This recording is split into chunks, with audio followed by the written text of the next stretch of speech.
ગુજરાત રાજ્યના પૂર્વ ગૃહમંત્રી પ્રદીપસિંહ જાડેજાના માતા વિલાસબા ભગવતસિંહ જાડેજાનું 5 ઓગસ્ટે અમદાવાદ ખાતે દુઃખદ નિધન થયું હતું.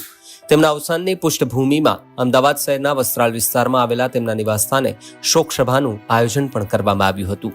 પ્રાર્થના સભામાં રાજ્યના મુખ્યમંત્રી ભૂપેન્દ્રભાઈ પટેલ જાતે હાજર રહી અંતિમ વંદન આપી શ્રદ્ધાંજલિ અર્પણ કરી હતી. તો બીજી તરફ મુખ્યમંત્રીએ વિલાસબાના દુઃખદ અવસાન બદલ શોક વ્યક્ત કરી પૂર્વ ગૃહમંત્રી પ્રદીપસિંહ જાડેજા તેમજ તેમના પરિવારજનોને સાંત્વના પાઠવી હતી. તેઓ જણાવ્યું હતું કે પરિવાર માટે આ ક્ષણ અત્યંત દુઃખદ છે, પરંતુ તેઓનો આધ્યાત્મિક સંતુલન અને સમાજ પ્રતિ અનુકરણીય કાર્યો તેમના વંશ પરંપરાને માન આપી જાય છે. પ્રાર્થના સભામાં રાજ્ય સરકારના મંત્રીમંડળના સભ્યો, ભૂતપૂર્વ અને વર્તમાન ધારાસભ્યો, વિવિધ જિલ્લાઓના રાજકીય આગેવાનો, ભાજપના કાર્યકર્તાઓ, સરકારી અધિકારીઓ અને અનેક સમાજના અગ્રણીઓ મોટી સંખ્યામાં ઉપસ્થિત રહ્યા હતા. સૌએ દુઃખદ ક્ષણે વિલાસબાને શ્રદ્ધાંજલિ અર્પણ કરી અને પરિવારના દુઃખમાં સહભાગી બન્યા હતા.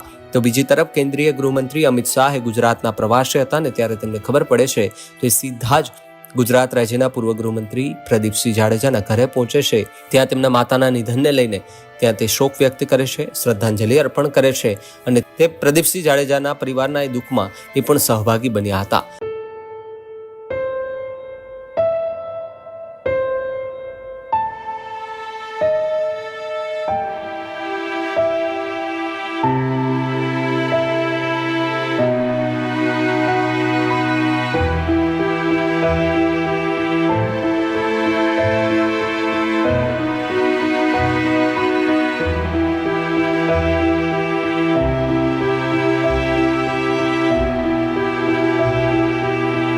બીજી તરફ ઉલ્લેખનીય છે કે વિલાસબા જાડેજા એક ધર્મપરાયણ અને સાધનાશીલ મહિલા તરીકે ઓળખાતા હતા.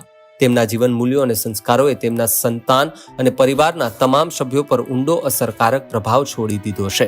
તેઓએ સમાજ સેવા અને પરિવાર નિર્માણમાં મહત્વપૂર્ણ ભૂમિકા પણ ભજવી છે.